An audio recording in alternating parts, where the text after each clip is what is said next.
Mahasen TV YouTube channel එකත් සමග එකතු වන සියලු දෙනාටම තෙරුවන් සරණයි. අද මම මගේ මේ වීඩියෝවේ මාතෘකාව වශයෙන් තබා ගත්තේ පෘථග්ජන ශ්‍රී ලාංකික බෞද්ධයන් මුලාවටපත් කරන ව්‍යාජ බෝධිසත්ව වරු යන මාතෘකාවයි. ඉතින් මා මේ මාතෘකාව කතා කිරීමට ප්‍රධානතම හේතුව නම් මේ මෑත කාලය තුලදී මේ YouTube නාලිකා තුල විවිධ ආකාරයේ බෝධිසත්වවරුන් පහළ වීමයි. ඉතින් මේ බෝධිසත්වවරුන් කිහිප දෙනෙක්ගේ නම් වශයෙන් පැවසුවොත් එක් පුද්ගලයෙක් තමා අවලෝකීතේශ්වර බෝධිසත්වයන්ය. තවත් පුද්ගලයෙක් තමා ධර්මරාජ බෝධිසත්වයන්ය. තවත් පුද්ගලයෙක් බෝසත් ජානක ආදී වශයෙන් මේ කිහිප දෙනෙක් පමණයි මේ සමාජයට පැමිණ මේ සමාජයේ සිටින්නා වූ මේ පෘථග්ජන මිනිසුන් ඉදිරියේ කියාපානවා මම අහවල් බෝධිසත්වයාය කියා. ඉතින් මම මේ සියලුම බෝධිසත්වයන්ට පොදුවේ පැවසීමට කැමති ආධ්‍යාත්මික නායිකාවක් වශයෙන් මේ දෙය මතක් කර දීමට කැමතියි. යම්කිසි පුද්ගලයෙක් අහවල් බෝධිසත්වයාය සේත් නැත්නම් අනාගතයේ යම්කිසි දවසකදී සම්මා සම්බුද්ධත්වයට පත්වීමට සිටින බෝධිසත්වයෙක් කියන බව නියත වශයෙන්ම ප්‍රකාශ කළ හැක්කේ සම්මා සම්බුදුරජාණන් වහන්සේ නමකට පමණකි. ඉතින් මම මෙහිදී ශ්‍රී ලාංකික බෞද්ධයන්ට මතක් කර දීමට කැමතියි එදා අප මහා බෝධිසත්වයාණන් ඒ සුමේධ තාපසතුමා ලෙස ඉපදී සිටිය ආත්මයේදී අප කවුරුත් අසා තිබෙනවා දීපංකර බුදුරජාණන් වහන්සේගේ පාදමූලයේදී නියත විවරණ ලැබූ බව. ඉතින් මදකට විමසා බලන්න සුමේධ තාපසතුමා දැන සිටියේ නැහැ තමා පෙරුම් පුරනා මහා බෝධිසත්වයෙක් බව. එසේම ඔහු අවට සිටි කිසිදු පුද්ගලයෙක් දැන සිටියේ නෑ මේ තාපසතුමා අහවල් කාලයේදී සම්මා සම්බුද්ධත්වයට පත්වන්නා වූ මහා බෝධිසත්වයෙකු බව. ඉතින් අප අතර මහා බෝධිසත්වයෙකු එසේත් නැත්නම් බෝධිසත්වයෙකු සිටිනවා නම් පුද්ගලයා කිසිසේත්ම දන්නේ නැහැ තමා බෝධිසත්වයෙකු බව. ඉතින් විශේෂයෙන්ම අප මේ මෑත කාලයේ ගත්තිට අප අතර සම්මා සම්බුදුරජාණන් වහන්සේ නමක් ජීවමානව නැහැ. එසේනම් මිනිසුනේ ශ්‍රද්ධාවන්ත බෞද්ධ ගිහි පින්වතුනේ මදකට සිතා බලන්න. ඔබට යම්කිසි පුද්ගලයෙක් ඔබ ඉදිරියට පැමිණ කිව් පමණින් මට අහවල් හැකියාව තිබෙනවාය.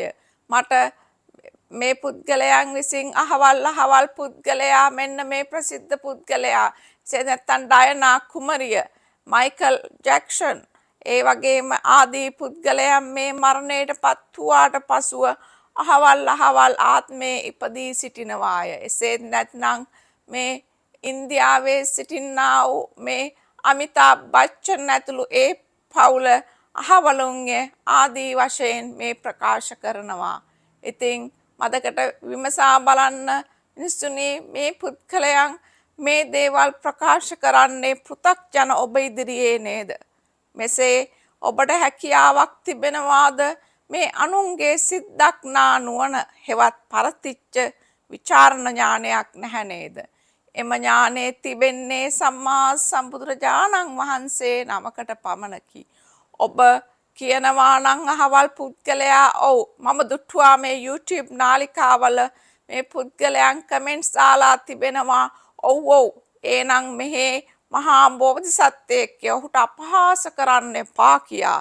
ඉතින් මම මේ පුද්ගලයන්ගෙන් අහන්න කැමති එසේ ප්‍රකාශ කරන්නා වූ ඔබ පවසනවා නම් නියත වශයෙන් අහවල් බෝධිසත්වයාය කියා. ඔබ සිදු කරන්නේ සම්මා සම්බුදුරජාණන් වහන්සේ නමකට පමණක් තිබෙන්නා වූ බුද්ධ ඥානයක් වන තුන්කල් දක්නා නුවණට අගෞරව කිරීමක් පමණකි. ඉතින් එසේම මම මෙය සඳහන් කරන්න කැමති මට නම් තේරෙන්නේ නැහැ. ඇයි මෙවැනි පුද්ගලයන් සමාජයේ තමාට හිමි තමා දක්ෂ නම් යම් කිසි හෙළවෙදකමක් කිරීමට ඒ තුලින් මිනිසුන්ට සේවයක් කරන්න. එසේ නැතිව මේ තමා අහවල් බෝධිසත්වයාය අහවලායයි කියමින් මේ මිනිසුන් මුලාවට පත් නොකරන්න. ඉතින් ආධ්‍යාත්මික නායිකාවක් වන මගේ යුතුයකම නම් මේ උතුම් බුදුරජාණන් වහන්සේගේ මේ ශ්‍රී සද්ධර්මයට අනුකූලව මේ දේවල් අපේ ගිහි පින්වතුන්ට පහදා දීමයි. ඉතින් එපමණක් නොව මා දුටුවා මේ තවත් අවස්ථාවකදී මේ ධර්මරාජ බෝධිසත්වයන් කියන පුද්ගලයා බස් දෙක තුනකින් මං හිතන්නේ රුවන්වැලි මහා සෑයට ගොස් පූජා පවත්වනවා.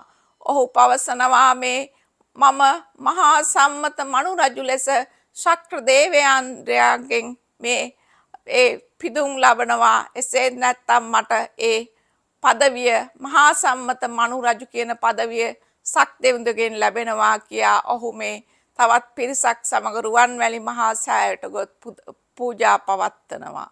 ඉතින් මෙවැනි දේවල් ඇත්ත වශයෙන්ම මට නම් පෙනෙන්නේ මේ ශ්‍රී ලාංකික සමාජය තුළ මේ අද බිහි වෙලා තිබෙන්නා වූ මේ එදා ಭಾರತ සමාජයේ හා සමානව 62ක් මිත්‍යා දෘෂ්ටික දේවල් ඇදහිම් දේවල් බිහි වී තිබෙනවා. ඉතින් එදා ඒ බුදුරජාණන් වහන්සේ ජීවමානව සිටි කාලයේදී පවා සමහර භික්ෂූන් වහන්සේලා බුදුරජාණන් වහන්සේ විසින් දේශනා කළා වූ ධර්මයේ දේශනා නොකළ දෙයක් වශයෙන් දේශනා නොකළා වූ ධර්මයේ දේශනා කළා වූ දෙයක් වශයෙන් පවසමින් මේ ධර්ම විකෘතිය සිදු කරනවා. ඉතින් එසේනම් උතුම් බුදුරජාණන් වහන්සේගේ පිරිනිවන් පෑමෙන් වසර 2600ක් පමණ ගත වී ඇති අද වැනි මේ යුගයකදී අපට මෙවැනි දේවල් ඇත්ත වශයෙන්ම අසන්නට දකින්නට ලැබීම ගැන අප පුදුම විය යුතු නැහැ. නමුත් ප්‍රඥාවන්ත බෞද්ධ ගිහි පින්වතුනේ ඔබ මේ සරල කාරණේ මා ඔබට අවධාරණය කිරීමට කැමැතියි. මේ පුද්ගලයන් සමහරු කියනවා තමා මේ මහා මාර්ගඵලයක් ලබා තිබෙනවාය. මම අහවල් අරහතුන් වහන්සේය. එසේම මේ මම අහවල් මහා බෝධිසත්වයන්ගේ පවසමින් ඔබ ඉදිරියට ඇවිත් මේ පුද්ගලයන් පවසන්නේ යම් කිසි පුද්ගලයෙකු එසේ පවසනවා නම් ඒ කාරණේම ඇති ඔබට තේරුම් ගන්න මේ පුද්ගලයා ව්‍යාජ බෝධිසත්වයෙකු බව. කවදාකවත් සැබෑ බෝධිසත්වයෙකු අප අතර සිටිනවා නම් ඔහු කිසිසේත්ම දන්නේ නැහැ තමා බෝධිසත්වයෙකු බව. ඔහුගේ පාඩුවේ ඔහුගේ ඒ පාරමිතා ධර්මයන් සම්පූර්ණ කරමින් සාමාන්‍ය පුද්ගලයන් අතර නමුත් ඔහු අසාමාන්‍ය පුද්ගලයෙකු විය හැකියි. මං අසාමාන්‍ය පුද්ගලයෙකුයි කීවේ ඔහු ගුණදහම් අතින් ඊ타මත්ම පිරිපුන් ධර්මිෂ්ඨ පුද්ගලයෙක් වශයෙන් ඔහු ජීවත් වෙනවා. ඔබට එම නිසා කිසිම අවස්ථාවකදී පෘථග්ජන ඔබ ඇඟිල්ල දික් කරමින් කියනවා නම් අහවලා බෝධිසත්වයෙකු කියන බව ඔබ එවෙලෙම කරන්නේ සම්මා සම්බුදුරජාණන් වහන්සේ නමකගේ ඒ බුද්ධ ඥාණයට අගෞරව කිරීම. ඉතින් එසේනම් මම අදට මගේ දේශනාව මෙයින් අවසන් කරනවා. සියලු දෙනාටම තෙරුවන් සරණයි.